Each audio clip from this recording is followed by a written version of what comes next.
That's why I like. What is?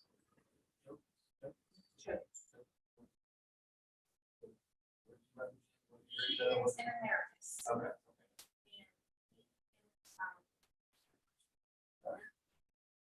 He's building his I second can one. appreciate. I know, like.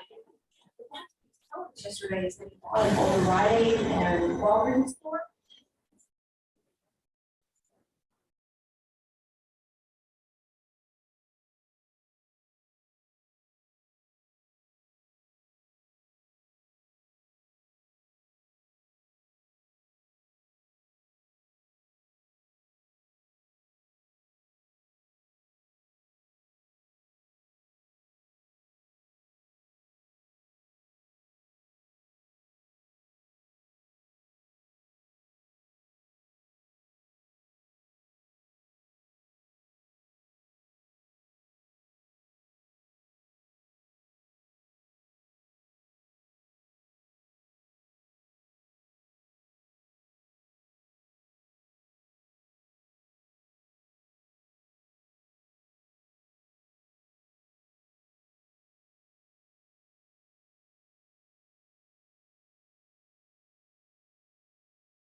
Business owners.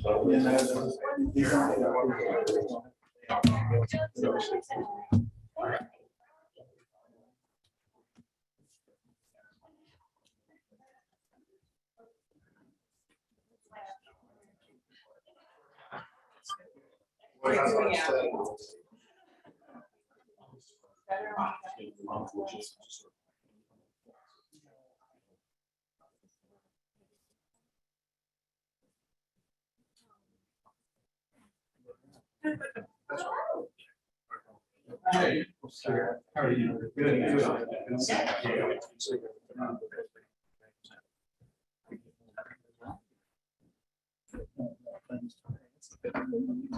Got all the shit chipped off and wanted to keep them. So it's just not this. Hi, David. Hi, nice to meet you. Good. So these are just the extras. I pretty much put them out everywhere just because I didn't know what people were going to say it. Gotcha. Perfect. Thank you. So glad you told me if you need anything, I'm here for it. I appreciate it. How are you this morning? Good. How are you? You know, good.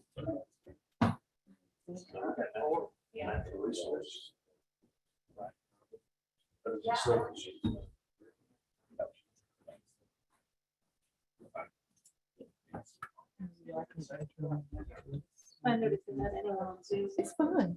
I've been doing a lot of stuff with Sir? also, so do you work with No, I'm not.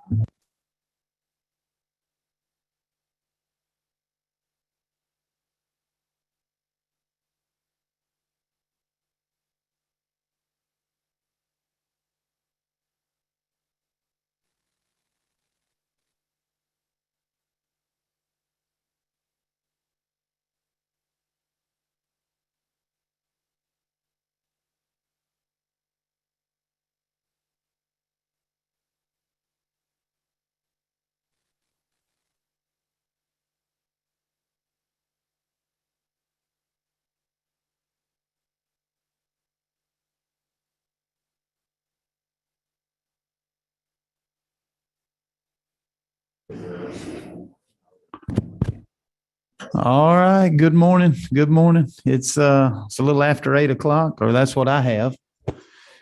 And so Chairman Chokus had to present a bill in motor vehicles this morning. So I'm going to kind of kick us off. And when he walks in, you'll see me walk all the way down to the end. We have a few on Zoom, so there's more of us in participating than it looks like maybe to the presenters, but if you don't mind, I'll just say a quick word of prayer and we'll get started. Lord, we love you. Thank you for this day, God. Thank you for how you bless us. Just guide and direct us in all that we do to serve the people of Georgia and to bring honor and glory to you. In Jesus' name I pray. Amen.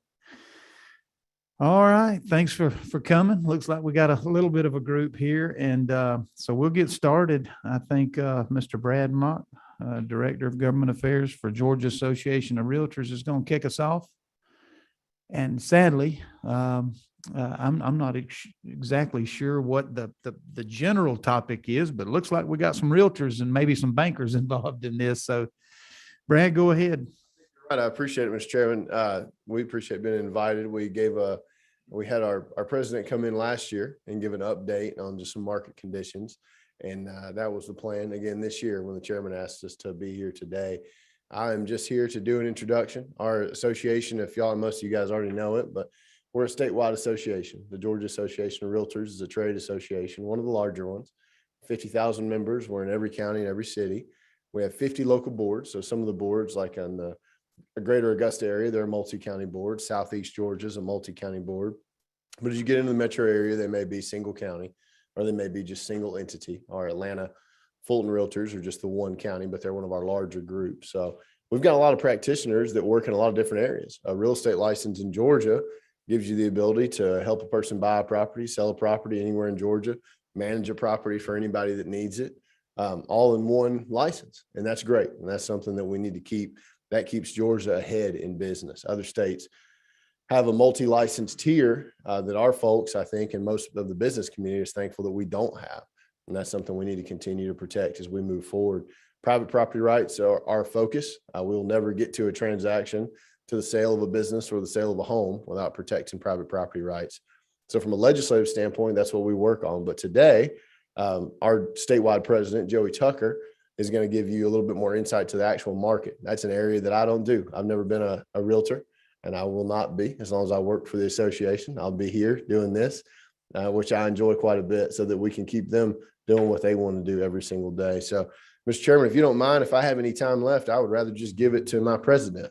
Absolutely. The floor belongs to y'all this morning. So Thank you. we'll just kind of keep it in order, but you're open and feel free to share whatever. Thank you. have to share. Good morning and thank you. Thank you for allowing me to be here. It's an honor to speak before you. I'm Joey Tucker. I'm from Athens, so go Dogs. And I'm the president this year for 2022 for the Georgia Realtors. I've been selling real estate for 20 years in the Athens, Oconee area. And I'm here to give you a brief look at the housing market. Our housing inventory is at an all-time low. And that's the number one thing that I'm continuing to hear as I travel across the state of Georgia. We're coming off one of the hottest markets we've experienced in 2021.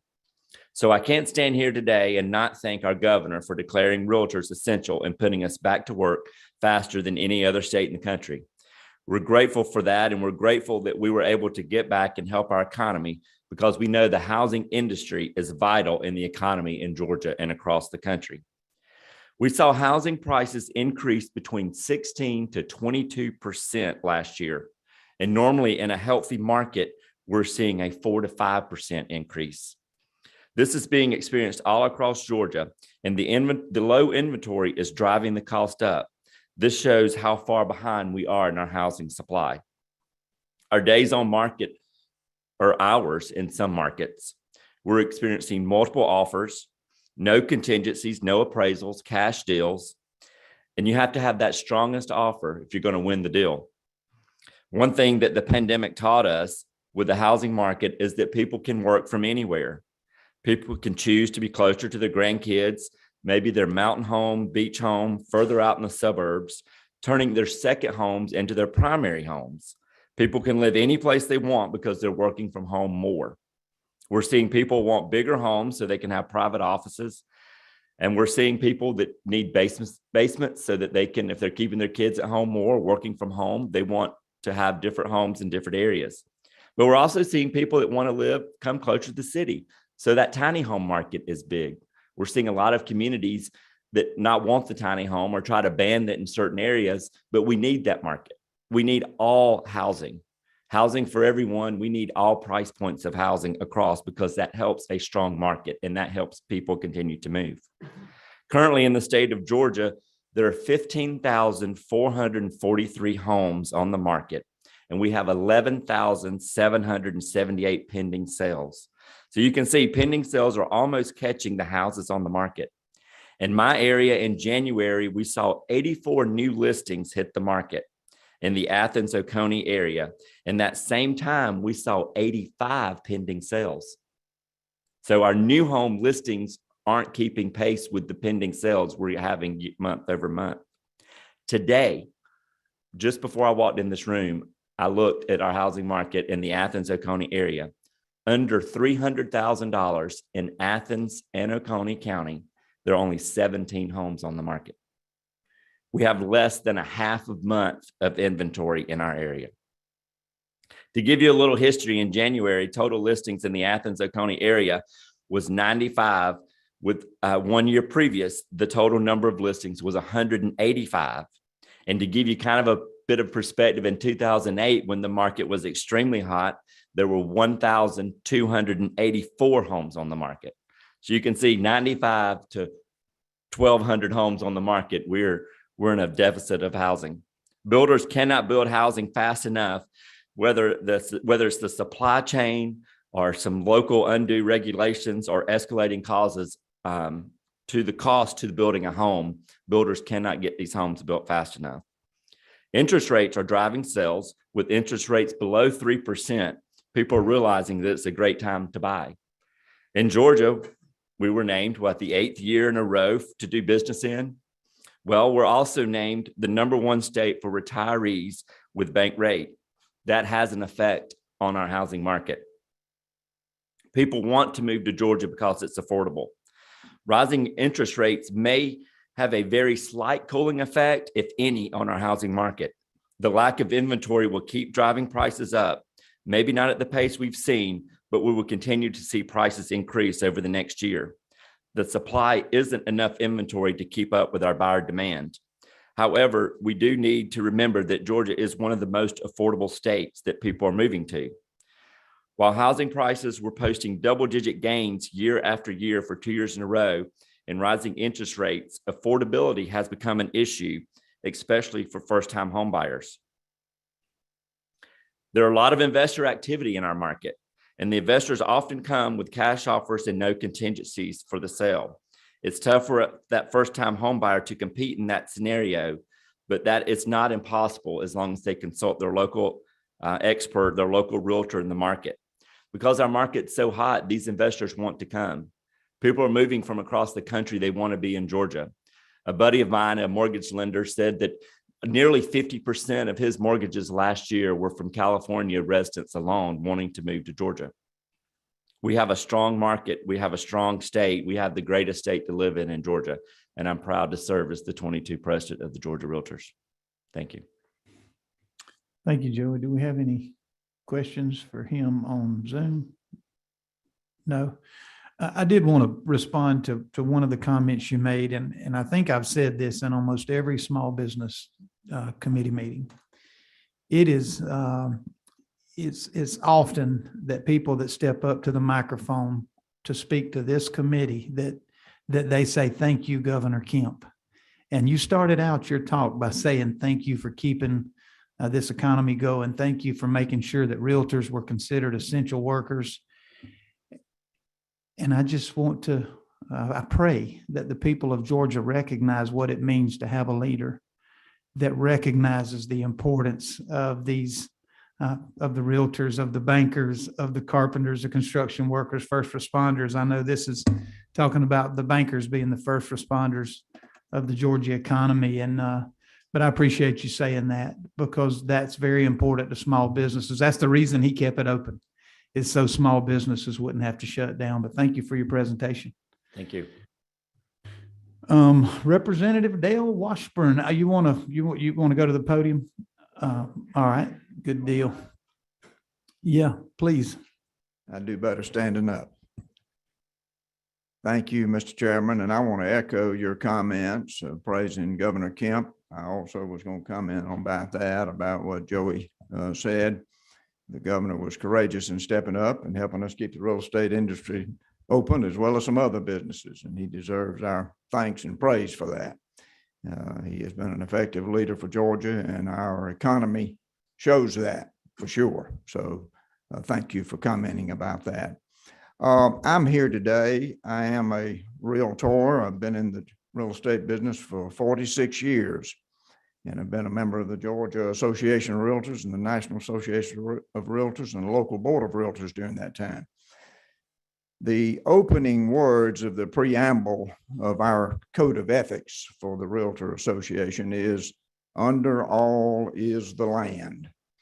And you cannot think of anything in any area of commerce in the state of Georgia or across America that doesn't involve the real estate industry. And so I'm very proud to be involved in that. And I always want to kind of point that out. Today, we're talking particularly about our housing crisis and our housing shortage. And I appreciate Joey's comments very much. Joey Tucker is a very effective leader of the Georgia Association of Realtors. It's been my honor to support him over the years. We were talking last night about his rise to leadership, and I have been honored to watch him and watch him do what he does. And he did a very effective job of conveying this message to you today. I have two thoughts about that. First of all, if you look at it, it's good for us to always be reminded about what a healthy local economy is doing. I was a county commissioner in my home county back in the 80s, and when I took office, we were in bad need of revising our planning and zoning, our land use plan. And I took that on and spearheaded that effort to do that. Years later, I was blessed to have people tell me that what you did was the right thing to do here. Because here's the facts. If you're in a healthy local economy, your residential growth is growing appropriately with an appropriate housing stock that pays a good level of ad valorem tax to support the demands on service delivery that are there, both in the education system as well as everything else a local community needs. That has to be balanced. It has to be controlled. And then when that happens, and this was the sermon I preached many years ago when I was a very young county commissioner, if you allow the housing stock to grow appropriately, then retail and all commercial will follow. Well, what happens then? You get more and more sales tax. It is a positive spiral upward. But ladies and gentlemen, the best way to do that is to let the free market work.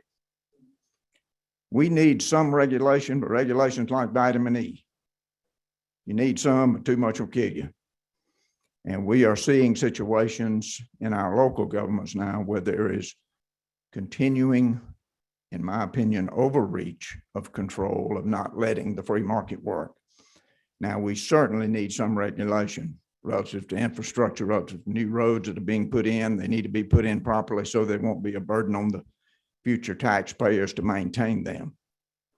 And certainly it is appropriate for local government to control growth and to look at growth. But I will tell you, if you get out of the way and let the free market work, generally it will work pretty well. And that's what we need to be doing. Now, I'm not suggesting that we should be down sticking our nose into the local government's business and telling them what to do. But I will tell you that we do need to keep a close eye on that situation. Because if you just get out of the way, we do have facts and figures that show that a lot of regulation now adds to the cost of housing. So again, we need to let the market work. There's another human element to this, and that is, I don't want to turn this into a Baptist Sunday school lesson, but God's plan is perfect in everything. And most of the problems we can point to in our society are because of the family unit not operating correctly. Well, families need decent, affordable housing to live in. And it's because, first of all, shelter is necessary for all of us. And it is a wise thing to make your shelter a good investment at the same time. But there's more to it than that. It's not just financial. When that little family gathers around that supper table every night to talk about what happened at school that day and gives parents a chance to lead their children and train their children and teach them right from wrong. And right from wrong means you find something you like doing, you learn how to do it well, and you get up and go to work every day and let folks pay you for the service you provide. All of those things matter as far as us having the kind of future in Georgia we want. And so all of that, it's not all about the house you live in, but an appropriate, balanced approach by our local governments to have enough regulation to control, but to let the free market work. Let houses be built. And believe me, those prices will keep going up, but sooner or later, the free market will step in and stop that if they get to be too high. So less regulation, less taxation, and freedom generally works. So I'm sorry if I took too long, but I just urge all of us to look at things with an open mind and look at, and I've heard Vice Chairman LaRicchia say this a number of times. You know, we need to be very careful in our seats here in the Georgia legislature. When legislation comes before us, we do need to look at it with an open mind, and we do need to ask questions. Do we really need to do this? Because overregulation is not a good thing, whether it's at the local level or the state level. So I'm honored to be a Georgia realtor, and I do believe that if you generally look, if the real estate business is doing well, the economy is generally doing well. So, Mr. Chairman, I'm sorry I took so long, but thank you all for letting me speak to you today.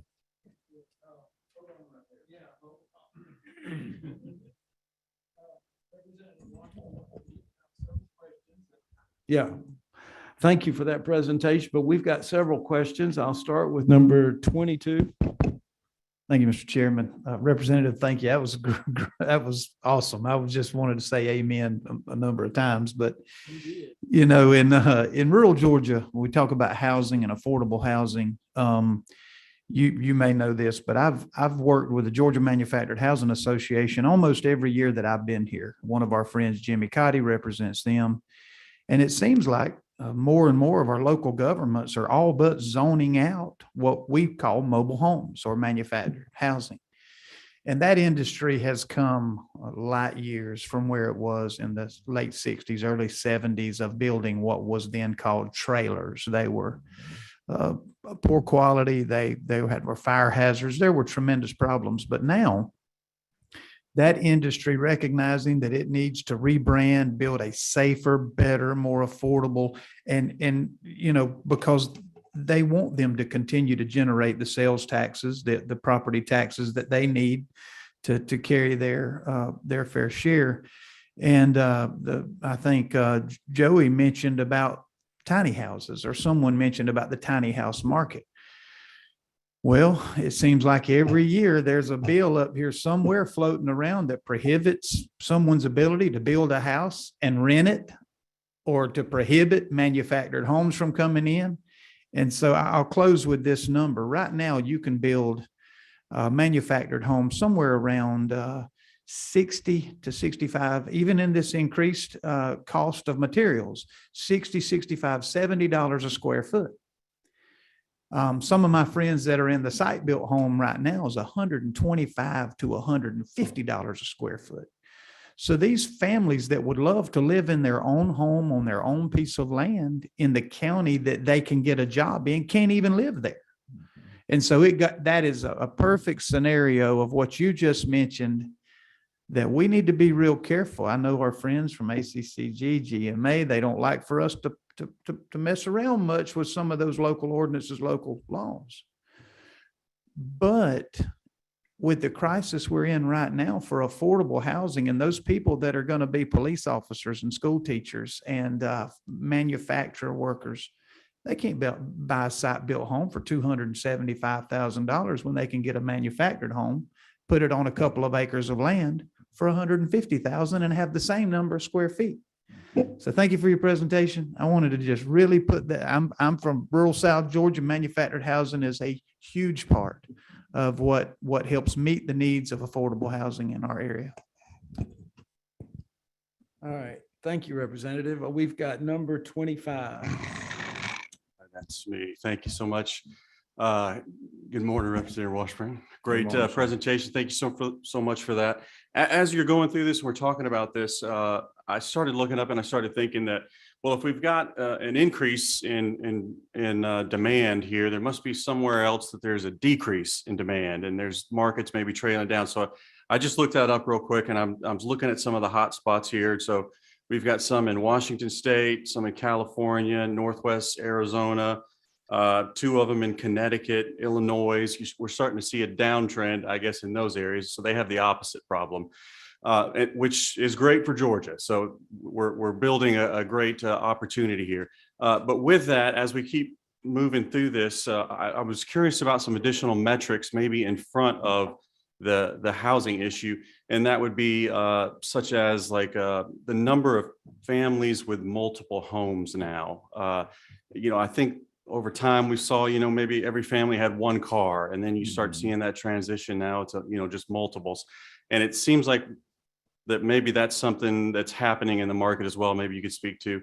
And then I think there is a metric also for new constructions. Isn't there something that's monitored on that? And I was curious, maybe if somebody could speak to that, of how that's trending right now versus the churn within the industry as well, buying and selling. Well, thank you. I think the most, obviously, the observation about multiple homes, America is a great place to live. Georgia is a great place to live. We do have great wealth in America. And one of my core principles is that a grateful heart is a happy heart. And yes, we have some problems to face here, but we should never, ever not get up every day and thank God that we live in the state of Georgia and that we live in the United States of America, because our lifestyle here is just, unbelievable if we start comparing it to a lot of areas in the world. And the idea of multiple home ownership, of course, indicates great wealth, actually, even for the middle class. To me, the most interesting question, and Joey and I spoke about this, and Brad and I talked about it some last night as we ate some good barbecue together. It is a real question about why the shortage for new houses, why new houses are not being built. And that is a question we have to investigate. I grew up, I didn't tell you this, I grew up in the home building business. My daddy was a home builder, a light commercial builder. I grew up digging ditches and driving nails. And so I grew up working hard, and we were in business together building, and we always liked to build for first-time homeowners. We loved to build a little 3-bedroom, 2-bath, and for the first-time home buyer. And we did a lot of that. I do think it is a really interesting question about where the builders are and what's going on. I think my banker friends will tell us today that there is money available for construction lending. And that is an interesting question. I was thinking about it early this morning, actually anticipating coming, that it might be worthwhile for us to ask for some study committee to be done about why builders are not stepping up to build. It is true, I think, that it could be that the aggravation factor has just become so high. Again, if you just let the free market work, and nobody is, I imposed building codes when I was a county commissioner, because we certainly need building codes. We need for things to be done correctly. But perhaps it would be interesting to go and try to figure out why builders are not building houses.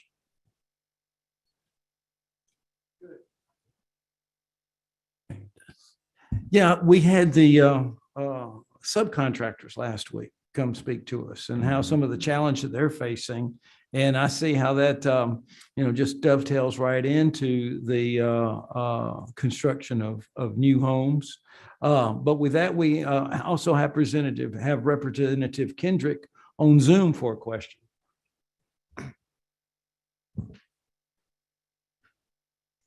Hi, Mr. Chairman. I didn't have a question. I just had some comments around the question of why people weren't building that I put in the comments, but I didn't have a question.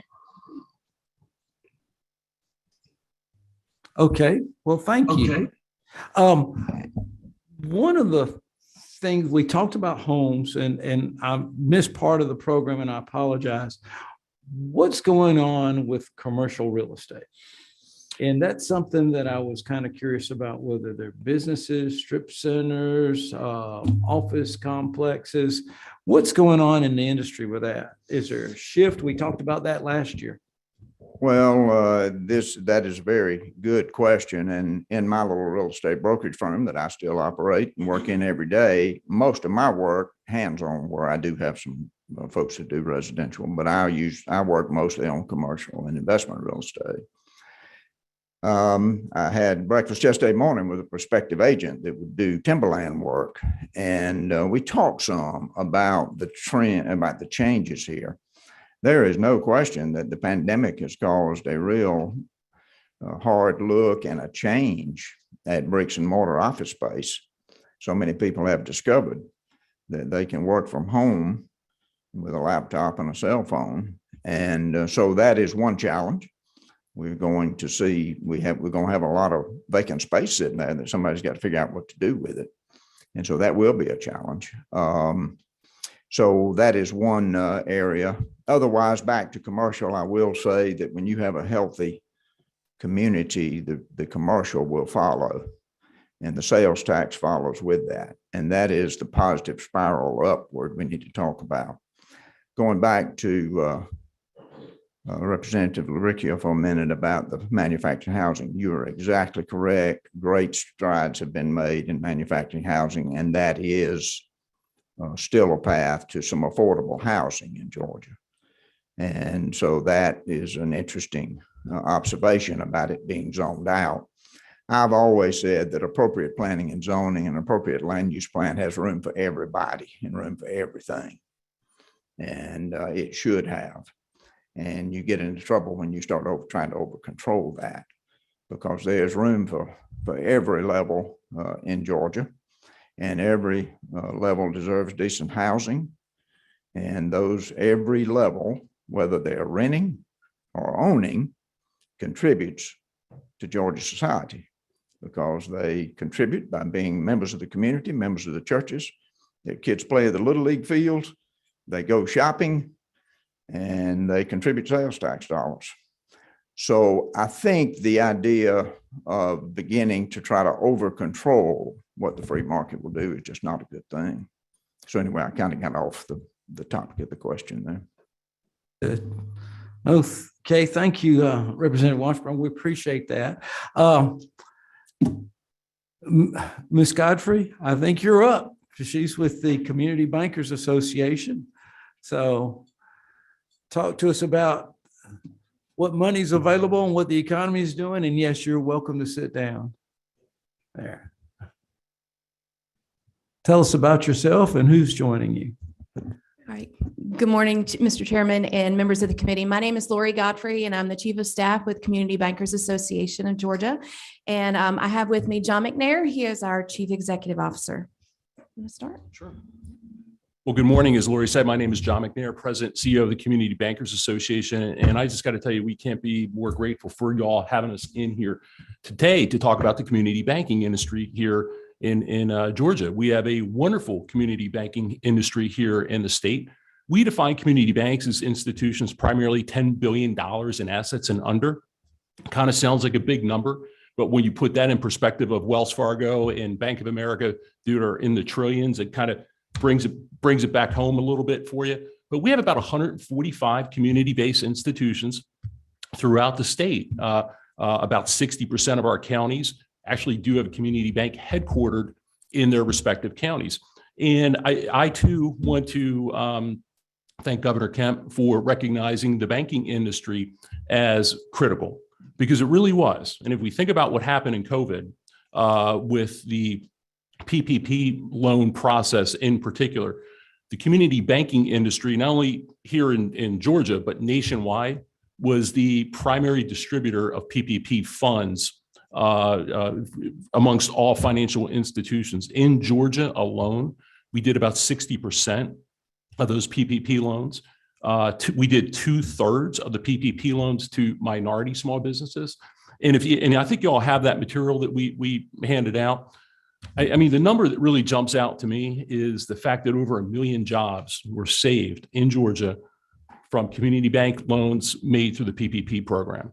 And so when you think about that, the number of Georgians that were touched by a PPP loan is just made by a community bank is absolutely staggering. So it's a vitally important industry. And again, this state is recognized as the #1 state for business. I would say that as big businesses keep coming in, small businesses start up, and as a result, and again, as the primary sources of credit for those small businesses, it's vitally important to have a healthy and growing community banking industry. But unfortunately, we do not have a growing community banking industry here in Georgia. The other chart that is in your handout material is from the FDIC. This is data compiled over 20 years. It goes back to year 2000 through 2020. And if you all look at that, you'll see a consolidation trend, and it's very, very alarming. Back in 2000, I believe we had about 330 community banks. And so you always did have some M&A. Banks were, emerging, but then you also had 15, 20, 30 banks starting every year. Okay. So and that was about the case up to about 2007, 2008. Well, in 2009, what happened? The whole world blew up. Okay. And you see what happened post 2000. As you're looking at the chart, you can see the consolidation post 2009. And you see a time period in which there were no community banks started in this state for about a 6 or 7 year time period, but the consolidation trend continued. So I mentioned in my remarks earlier that we had about 60% of our counties that have a community bank headquartered. At one point, all 159 had a community bank headquartered. So now we have about 41, 42% that do not have a community bank headquartered in a county. And that's a real problem. So to represent my friend Representative Washburn's point, it's a very regulated industry. And in 2009, we had the Dodd-Frank Act that hit us, which was intended to rein in the larger institutions. Well, I worked on a federal level from 2014 till I came here in 2018. And what we try to communicate is that the very large banks, some of the ones that I mentioned before, they have an army of attorneys and compliance people that can adhere to the new regulations. Community banks, we have a bank of Wrightsville, has about 20 employees. Okay, so for them to try to keep up with the regulatory pressures that Bank of America is keeping up with, it's just not practical. They just can't do it. And so therefore, not only did you see a lot of M&A during that time period, but you saw no new capital come into these institutions. And in just the last couple of years, we actually did see some new banks start up in the state. And I would argue that's as much to do with the fact that we had a moratorium on regulations from the previous administration out of Washington, and we changed the corporate income tax rate from 35 to 21%. 70% of the institutions in Georgia are C corporations. So you lower the cost of business from a lower tax structure, and you reduce the regulatory burden. Guess what happens? You saw a little bit of stability in the community banking industry here in the state, and actually you saw some new capital come into the banks. Okay, so there is a problem that we're dealing with here. And right now we had I think we had about 10 mergers announced last year. We've already had 3 announced this year. Okay, and we're in March. So we average 1 per month. That's about an 8 to 10% of the industry that's consolidating each and every year. So we're grateful that you all are very interested in this segment. And again, the importance of having that credit availability for small businesses is it's got to be a top priority of this committee. So we're excited about, again, your interest. We're very much interested in working with you all to address this problem with the administration, to address this problem as well. And I'll pause and turn it back over to my colleague, Lori, for any comments that she might have. So I think one of the things that we've been looking at is trying to figure out a way to incent banks to stay in Georgia or to bring new capital here because of the importance of the relationship building and what we do for small businesses. So that's something that we continue to look at. We can continue to try to figure out a way to be able to tackle the issue. Unfortunately, I would say probably 95% of our issues are coming from the federal level. And so we're going to be limited by what we can do here at the state. But in my view, we need to do what we can to help preserve the industry. I know Representative Chokas, you would ask that we bring in some bankers to actually talk about what is going on in the market, what is the state of the industry from their perspective. And I have 2 folks here with me from Newton Federal Bank. I have Greg Profit, who is on our executive committee with community bankers, and I have Tanya Burnett, who runs their mortgage area. So I thought that might give you some firsthand knowledge of what's going on in the industry. Yeah, thank you. That's exactly what we want to hear. We want to hear the big overview from you guys, but then we want to find out what the nuts and bolts are. And, as you said earlier, 10 billion or less is considered a community bank, and we're a small business. So we want to make sure that there is fertile soil in the economy for you guys to grow and prosper and start new banks. So with that, we do have one question. Sure. Well, Dale, is that you? All right, let me get you to do that. Thank you, Mr. Chairman. It is, first of all, a commendation thank you all for coming and for giving such a great direct report about this. I have real concerns about the decline of community banks. And the bank I bank with in Macon is merging again. And now there was somebody out of Alabama, they had merged with somebody in Texas. I mean, every time I go in there, there's a new bank. And so I commend you for your comments about it. Would you say, though, my question is, would you put most of the problem being Dodd-Frank, that is more so than any other?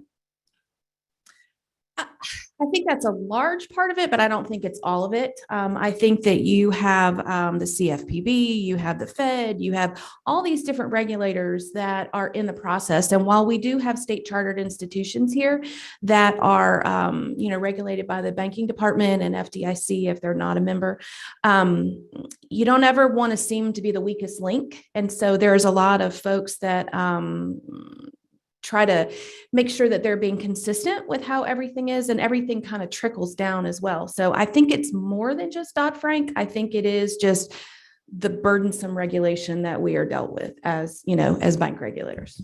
Thank you. One follow-up.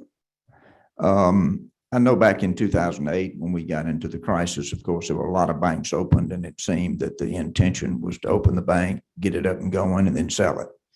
I'm assuming that there are communities where we would have some folks, if they were allowed to, they could operate in the old model where they're banking there, and they're not interested in going much beyond that, and they're certainly not interested in merging with someone else. I assume that would be the case with less regulation. Thank you, Mr. Chairman. Yes. I'm going to limit our questions because we do want to hear from the marketplace, and we also have Representative Will Waden to speak as well. But I have to bow to the chairman of the Banks and Banking. So if you want to have a question, go right ahead, sir. I did not hit my button. Oh, I'm sorry. How about the vice chairman? Okay, well, go ahead. But then we're going to limit it that. I'm sorry.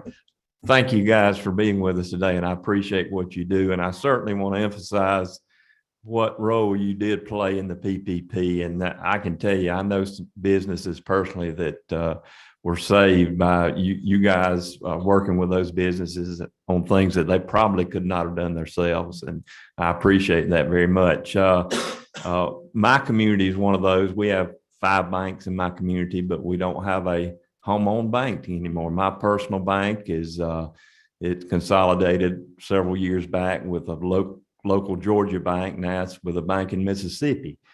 My question is, are there things that communities can do to try to encourage local banks to, to start or operate or form in their communities? I know the issues with the federal, Dodd-Frank that was mentioned, and hopefully most of those issues are on the federal level. But are there things that the individual smaller communities can do to try to encourage that?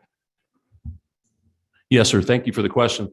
I will say to Representative Washburn's point as well, there is a group in Moultrie right now that is starting a bank with that intention. They're local business people that are sick and tired of not having a community bank alternative, and have gone through the merger process before and have come together and said, we need, for the good of the community, for our businesses as well, we need a local community bank that can make local credit decisions, et cetera. So I think that is something through through Rotary clubs and chambers of commerce where people of like mind can get together. There is, look, again, with regard to return on investment, right now, net interest margin in Georgia is at a 5-year low. It's at 352 basis points. Non-interest income is also at a 5-year low. So the interest rate environment and the market conditions, and our banks don't generate a lot of non-interest income anyway. They're not big fee chargers. They don't, by and large, have trust departments, et cetera. So I do think that there is a, for use of a better term, a little bit of a philanthropic motivation here, where if people can come together and realize that it's for the economic benefit of that community long-term versus looking at it purely as return on equity play, return on investment play. And there are people in this state like that as well. Again, then they're all setting the compliance burden, et cetera. So, Lori made a great point. I mean, so much of this are issues on a federal level, but our question is, what can we do on a state level? What can we do in Georgia? What can we control to make the environment more conducive for capital to come into existing banks and capital to come into new formations? And those are the things that we're endeavoring to find with committee members and the administration as well. Thank you. Thank you, sir. Well, great question. All right, now if you would introduce your members. Okay, so I have Greg Profit and I have Tanya Burnett with Newton Federal. So if you guys will come up.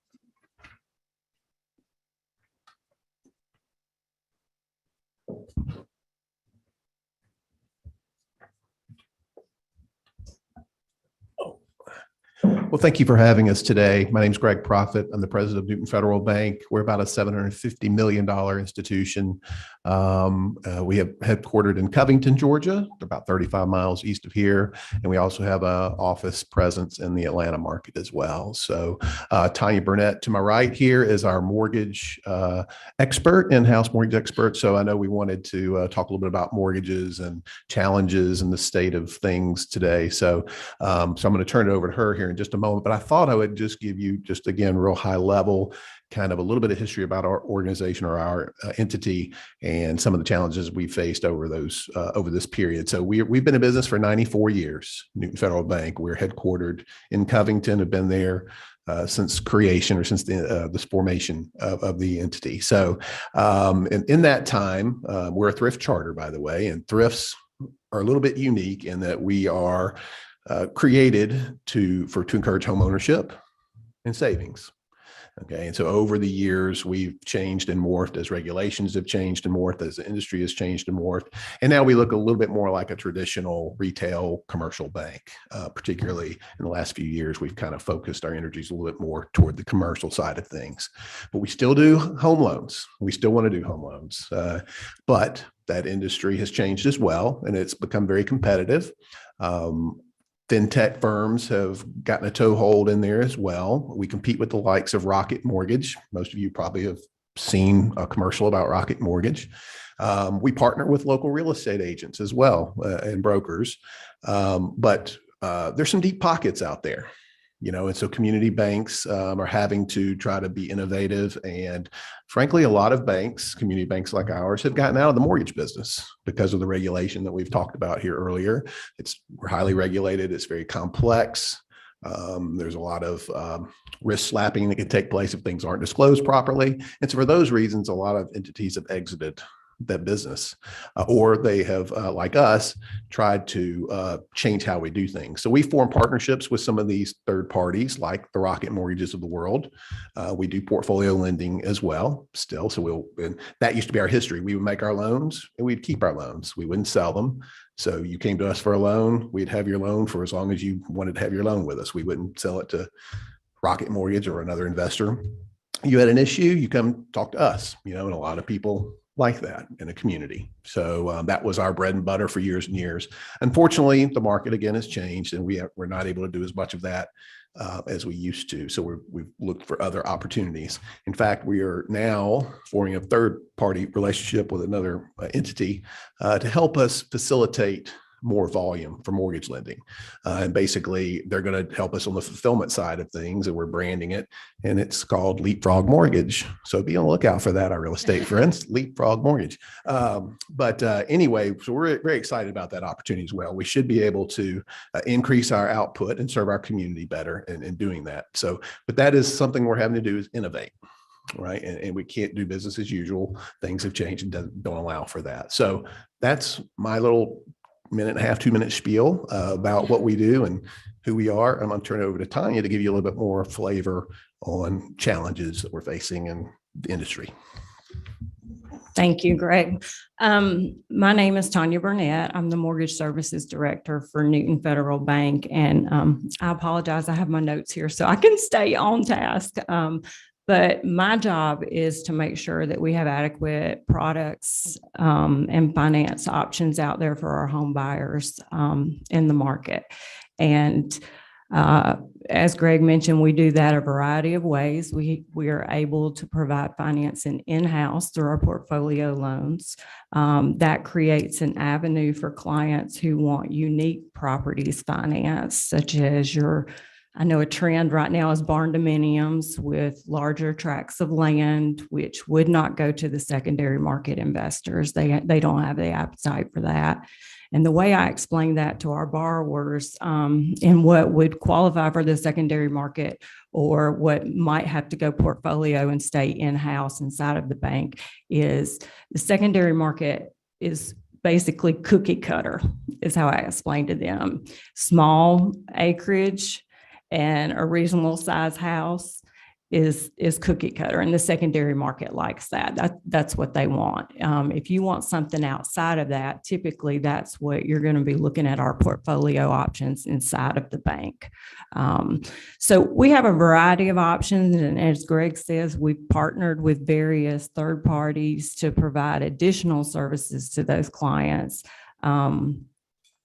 We do partner with Rocket, and we have another third party that we're trying to partner with right now that will just add a whole new kind of product set for those clients. But mainly what I wanted to do today is kind of explain to you, and I'll piggyback on what some of our realtor friends said here earlier. The challenges that we had in the industry that COVID brought, and the really neat things that we did in the industry to keep things going throughout, that we were able to have these successful years here recently. The biggest challenge that we had when COVID came about was the fact that many of our small businesses did have to shut down for a period of time while they had to establish safe working conditions. And, you know, those businesses and those business owners lost revenues during that time. So when the rates started to go down and those folks wanted to come and take advantage of those lower interest rates that we've experienced, many of them had challenges. And part of my job was to educate those business owners on what it would take in order to get refinanced on the secondary market and take advantage of those lower interest rate opportunities out there. The secondary market had put some overlays, they called them COVID overlays, out there for self-employed borrowers. And those overlays included, in addition to the 2 years personal and business tax returns, those businesses had to provide P&L and balance sheet through the last closed month. Well, a lot of small businesses, we like to think that they know that and they can provide that on a pretty quick basis, but many of them can't. Many of them keep their own books, and one time a year they'll see their accountant and they get that P&L and balance sheet on a yearly basis. We were asking them to do it on a monthly basis. So that created a challenge for those borrowers. The additional thing was that if they experienced on those P&L and balance sheets a decrease of 20% of their income, if it went down 20% or more, their income was excluded altogether out there. So those borrowers just weren't able to take advantage of the opportunities that we have with the lower interest rates. So just kind of wanted to make everybody aware of that. Just recently, those overlays have dropped and we're back to business as usual with the 2 years business and personal tax returns. So that's good news. Some challenges we experienced with appraisals, you had limited appraisers out there working, and you had borrowers that also did not want anyone coming in and out of their homes. So the market adjusted for this by allowing for appraisal waivers on many of the products that were out there. They allowed for drive-by appraisals as well as desktop appraisals. So this helped us facilitate those appraisals and keep things going. We had borrowers who were apprehensive about traveling to attorneys' offices for refi closings. At that point, we were able to use contract attorneys that would actually travel to those borrowers and handle the closings in a more intimate setting, oftentimes in their home, or coordinate through our bank to close in offices that we would provide there. So we had that added flexibility that came into play. We saw an increase in documents which were allowed to be e-signed. So that reduced the time that those closings where you had to be more face-to-face. That reduced those times that several of those documents were enabled to be e-signed and streamlined that process. Many of our borrowers were solicited and accepted mortgage deferrals throughout COVID. This kind of hindered those individuals when they saw the interest rates go down and they wanted to take advantage of those interest rates. we came back and said that you have to pay back that deferred interest that you deferred before you're eligible to take advantage of those lower interest rates out there. So many of those folks, while they may or may not needed to take advantage of the deferral, went ahead and did it. But then when the time came that they wanted to take advantage of the lower rates, they had to see if they could get that money back to pay back that deferred interest to even be eligible to take advantage of the lower interest rates. So that created challenges. We had jumbo investors who left the market altogether. It was very difficult to find our borrowers who wanted higher end properties financing out there just because of the instability of the market. We just didn't have a lot of opportunity for that type of financing. Those have come back, but there is a little bit of talk now with a lot of the instability in the market that they're starting to tighten back up again on their guidelines. Construction slowed because material inventories were low. We're still seeing a little bit of that taking place now, and you're wondering about why maybe there's not as much construction and we're not keeping up pace and that sort of thing. Some of that has to do with the fact that a lot of your individual builders that were doing your custom builds left the market when times got tough. So now you got more of the big box builders that are out there, and they get priority to a lot of the materials and so on and so forth. So that might explain some of that. And then an improved focus on technology through COVID.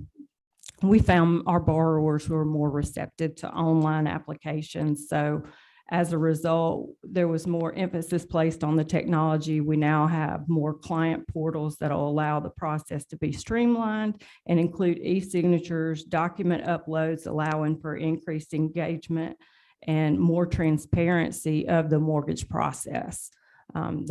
That tends to be what you hear people complain most about, is the fact that they don't know what's going on with their mortgage. Now we have these portals where they can just keep up with where it is in the process, what's still outstanding, what they need to get to closing. Not so many surprises where you don't know until the day before closing, you don't have everything. That's kind of the challenges that I wanted to review with you that we faced during COVID, and how the industry kind of stepped up to make changes so that we could keep things going to have the record year that we had this past year. In 2021 was a strong year for our housing market. We had record closing home price appreciation in the double digits, and sales volumes was near our pre-pandemic levels. With a limited supply of homes on the market, buyers were forced to act fast. Oftentimes, we got in very competitive situations. We saw a reduction in the average number of days the homes were on the market, and increase in the homes that were sold above our list prices. Home buyers were incented by the historically low rates and prepared to bargain with premiums to get the homes that they wanted. Our rates are still low. However, they've increased slightly over the past couple of months. Purchases are still strong. Average rates on the conventional 15-year right now are in the lower to mid 3 range. Average rates on the 30-year are in the upper 3s to lower 4s, depending upon various situations. The trends that we're seeing right now in our market is we have an increase in number of borrowers taking advantage of their increased property values. They're tapping into the equity in their homes for a variety of reasons. Some of those reasons include improvements to their current home. They're realizing during their time home with COVID that they wanted improvements to enjoy their time there more. So they're installing pools, recreation, increased living area to include outdoor entertainment. We have folks living in their current homes longer than expected due to limited home inventories. We're often hearing people say they'd love to take advantage of the increased values. However, they can't locate anything else to replace what they have or improve what they currently have. So those inventories being so low are impacting them. Improvements to increase their sales potential in their homes, trying to modernize those homes so they can take advantage of the increased buying opportunities that are out there. And then we do have some folks that are just wanting to take advantage and do debt consolidation. A lot of people used revolving credit to supplement during the loss of income during COVID. And they're utilizing that equity to consolidate and make that debt more affordable for them.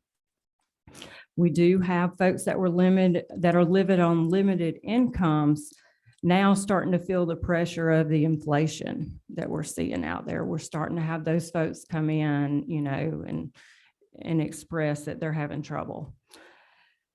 And then we have those folks that are preparing for future college expenses for kids going off to school. And basically our forecasts, our home prices are expected to continue to rise with the pace of appreciation slowing throughout the year. We anticipate that rates are going to continue to increase, which will eventually slow some things down for us in the future. But right now, we expect it to stay fairly consistent over the next 6 months. We anticipate jumbo loan origination will likely slow down due to a number of reasons. We have an increase in the conforming loan limit that was raised this year to $647,200. And we anticipate higher rates in 2022, as well as a moderation in price gains. That's all I have. I hope that was helpful for you, and I welcome any questions that you guys have. That was perfect. That was absolutely perfect. What I'd like for you to do is stick around for a few minutes after we finish, but Representative Will Wade, we're going to get him to the microphone real quick, like he's been very patient, and we want him to talk. Good morning, everybody. You guys can stay there. It's always good to see my peers, and what better name for a banker than Profit? So that Profit is not a bad thing. So I am the poster child for the description as to what's happened since 1998 in the banking industry. That's when I started my career as a teller, and I've worked my way down ever since. I have 11 bank shirts in my office, but I've only made 3 career choices of my own where I was making a decision to look for a promotion. So that's how many mergers and acquisitions that I've gone through and experienced. And I've got 3 main points that I want to try to add to the conversation and not repeat some of the wonderful information you've heard. Mark-to-market, dissonance, and parity issues. Okay. Mark-to-market is what set in motion the precipitous decline that wiped out community banks in Georgia and across the nation due to an arbitrary understanding of the accounting principle that real estate portfolios within the banks and loans that were having performance issues needed to be immediately marked to market in a declining environment. And now we have the opposite situation where you have 15 and 20% increases in real estate values, which is nice for a period of time, but is not sustainable as well. And so what is the potential whiplash? The last time that gas prices were $4.59 a gallon in my community was the last time we were a few weeks from Lehman Brothers from failing. So I want us to think about what environment we're about to be in. Federal Reserve System is probably, and I'm going to say probably, I think what happens in Ukraine and with the Russia oil supply, if we hit $5 and $6 a gallon gas, there may not be a need currently, at least in this quarter, for the Federal Reserve System to raise the short-term interest rates. They've already kind of cooled their discussion from being 0.5%. I think that was what the industry was expecting back in January, and now that has been reduced to 1/4, and it would not surprise me if they decide to wait another quarter, but we'll have to see, because there are other inflationary issues that you've heard today. Now, I love credit unions. I'm not going to pick on credit unions, their employees, their people, or their lobbyists that's here today, but I want to share with you a frustration that I think the law is going to impact what I hope is going to be my final 10 years in this industry. I have a goal of at least working 30 years in the banking industry, and no offense to a credit union, that wasn't my goal. But more than likely, we're in a situation where every bank that's under $1 billion, potentially every bank under $5 billion, may be gobbled up by a credit union. They don't pay federal taxes and they don't pay state taxes. And they also do not collect in the state of Georgia. If you're a state charter credit union, you do not collect intangible taxes. Now, from an investor standpoint, if you are wanting to have a bank and you want to take that to market, they have about a 30% pricing power over, because they don't pay that 21.5% federal tax and they don't pay the state income tax. From a policy-making standpoint, I want you to think about that. The 3 banks that they talked about that have been bought this year are credit union. 2 of those are credit union to bank mergers. If we have that trend continue over the next decade, there is going to be a huge fiscal impact to the state of Georgia, because that's going to be that many number of institutions. And my prediction is somewhere between on the low end of 30, on the high end of 55 banks.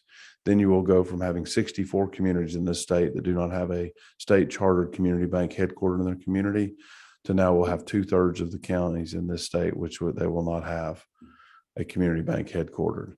There is no incentive right now other than the opportunity to have either appreciation in your bank book value or the ability to have an earning stream in which you can pay dividends.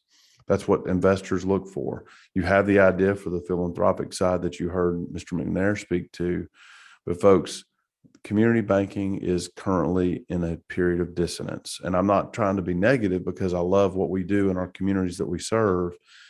But if policymakers don't wake up and start looking at the reality of what happens when the federal government allows credit unions not to pay any income taxes, what benefit that gives them in the marketplace. Now, they don't do all the same things. There are some different capital requirements that credit unions can't loan as the same amount of their capital in buckets and percentages. And I don't want to bore the committee with those specific details today. I could talk to you guys ad nauseum on this. I mean, I may not be able to filibuster any other topic other than this for 24 hours. My wife tells me I could talk for days on this, and I honestly could, because it's that passionate for me, because I'm very concerned of what we're going to have for the generation that I'm raising in my house right now. How are they going to be able to have the opportunity to sit down when they get ready to start a community business, a small business, when they get ready to save that money to buy that first house?